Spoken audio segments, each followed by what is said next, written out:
Oh,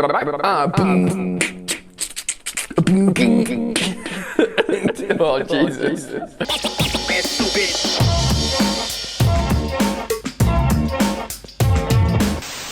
Yo, what's happening, people? Welcome back to Football Therapy with me, your host Jan. I hope you lot are all doing so well. I really do hope that. Thank you for taking some time to visit my YouTube channel. Oh, food. Is that food? Jan! If Frank Lampard loses to Fulham, will he get sacked? One of the many questions you guys have been asking me on the regs throughout all social media platforms and indeed in comments. So in today's match preview for Chelsea versus Fulham, the Fulham derby, I'm going to speculate on what a loss would mean. Now that's negative. Why be negative when we're coming off a 4-0 win in the cup? And you know me, man, I'm not a negative guy, but you're just asking me a theoretical. So let's get into it. Oh yeah, do consider subscribing to Football Therapy, daily content out here. I'm out here hustling.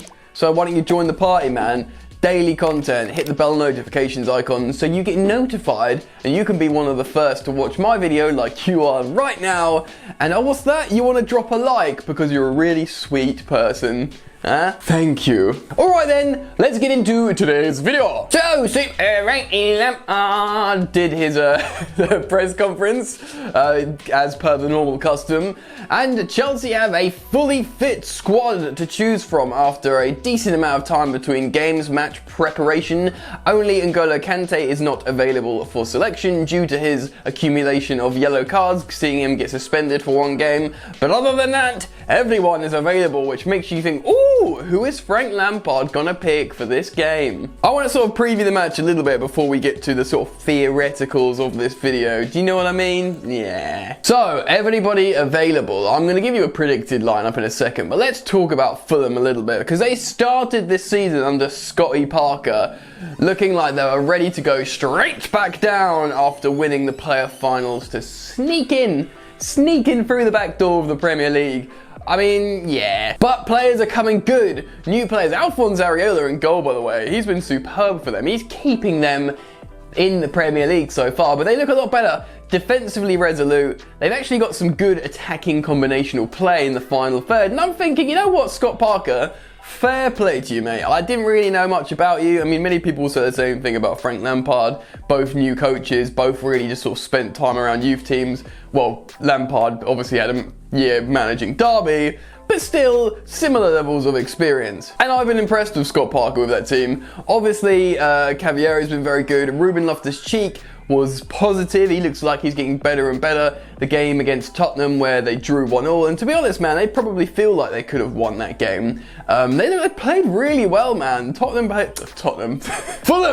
played really well. Ruben Loftus-Cheek, who won't be able to play against us, of course, because he's a Chelsea player, and therefore you can't play against your parent club, as per the loan rules in the Premier League. But he looks like he's been given a real number 10 role by Scotty Parker. The sort of ability to roam around, use his big frame, use his technical ability, and although he hasn't fully hit his straps yet in terms of his ability, his talent, with us, you know, the performances we as Chelsea fans know that he's capable of, he's not quite there. He looks like he's ascending closer, which is positive for us, especially considering he can't play against us this weekend. So, Fulham deserve a shout out, and they will be a difficult adversary this weekend. Even with little rest in comparison to Chelsea's preparation, they're a team in high confidence compared to Chelsea, who are not necessarily the same, even after their Morecambe win.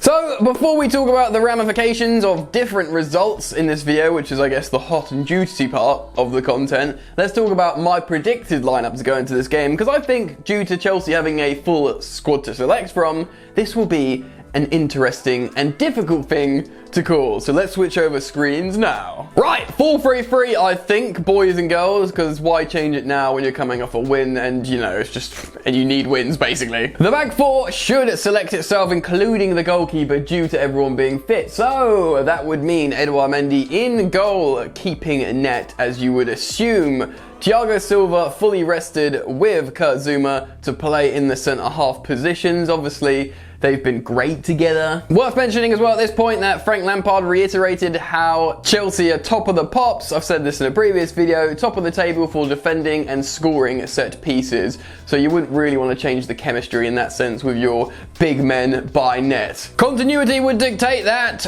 Ben Chilwell starts at left back and Reece James, Reece Flames, who has been training again, is expected to come back at right back, which is really important. I spoke about this in, I believe, yesterday's video. He is so huge with the way we attack, especially with his chemistry down the right-hand flank with Hakim Ziyech. Sorry, I just got to itch my mustache. Should have done this between shots, but we move. Midfield will consist of Billy Gilmour in the 6. Jorginho fans might feel hard done by here, but for me, in terms of how we play so positively with Billy Gilmour from last season and this season, sample sizes, if you're not playing Kante, I'd really like to see Billy Gilmour there. Get some experience, grow his confidence in the number 6 role, and I believe he will be flanked by ever-present Mason Mount. And I'm going to say it, I think Kai Havertz starts this game.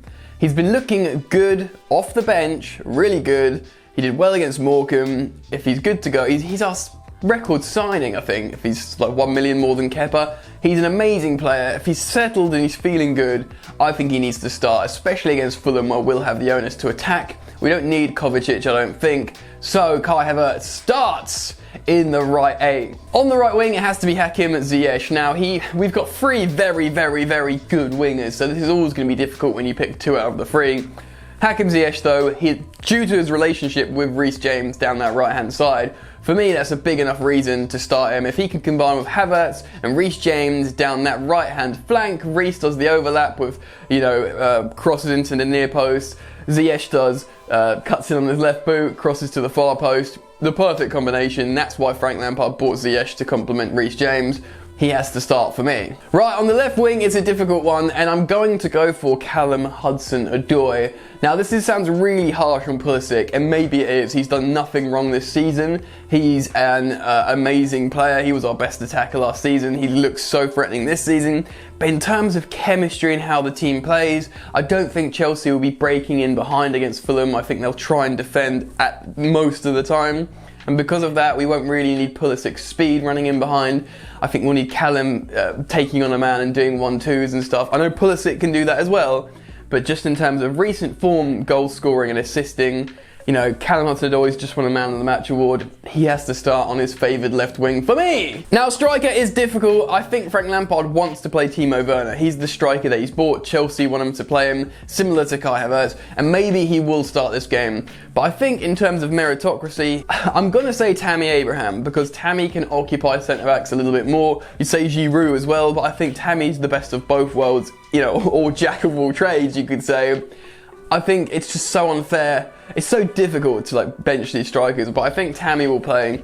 If Timo Werner does start, I will understand. Frank will want to build on his goal in the last game and try and develop some confidence in the Premier League. Makes total sense. I get it. But if you said to me, who would you choose? I'd choose Tammy Abraham in this game.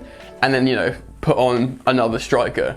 So that's my lineup. Let me know who you'd change in the comment section below and give me your thoughts on that, as we move on to the next part of this video and talk about Frank Lampard and results. Right, the Fulham derby. Not the most exciting derby in the calendar, but it is big. Fulham are playing well, and Frank Lampard said, there was a little bit of spice against Fulham. We've seen that relatively recently as well.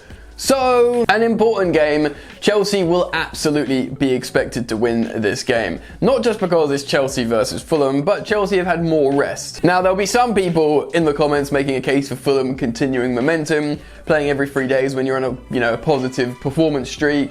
That's often a benefit, but I'm not going to have any of that. Chelsea have had a lot of rest, a lot of preparation. They've got a full squad to choose from, bar N'golo Kante. They will absolutely be expected to win this football match, as they should be. But what if they don't? What if they don't in this peculiar, turbulent time? Does Frank Lampard get canned after this game? Loads of people are asking me this, so I wanted to give my thoughts and opinion, because it's a very difficult question to answer. It really does depend on the manner and the context of the performance rather than the result. Now, if we lose, we're in a dismal position, and maybe based on results alone, you the board will have to feel obliged to take action, and I kind of understand that, a club like Chelsea Football Club. But the truth is, it's really a case of holding their nerve in a project that they say they're going to be different. Babe, I've changed. We're not like we used to be. We want to do new things.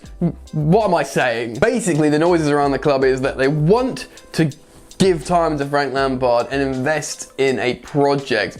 They've spent loads of money on him and players that he wants. They've seen a figure in Frank Lampard that they want to nurture into a long-term head of the club. They trust him to, work his recent ideas that have done well last season and the beginning of this season.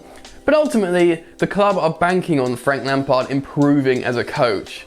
And they feel invested enough into the situation that they don't want to just can him. Similar to Mikel Arteta at Arsenal when he was 15th, a couple of points over the relegation zone. Of course, he was in imminent danger to everyone in the media, but the club Arsenal were like, look, if you don't get relegated, we want to invest in you as a figure, as a coach. Obviously, they drew to Crystal Palace and they look really uninspiring, but that's just the perspective of the club. You could say the same thing for Manchester United and Ole Gunnar Solskjaer. So many times the club said, or fan bases, the media, broadcasters say, they have to sack Solskjaer.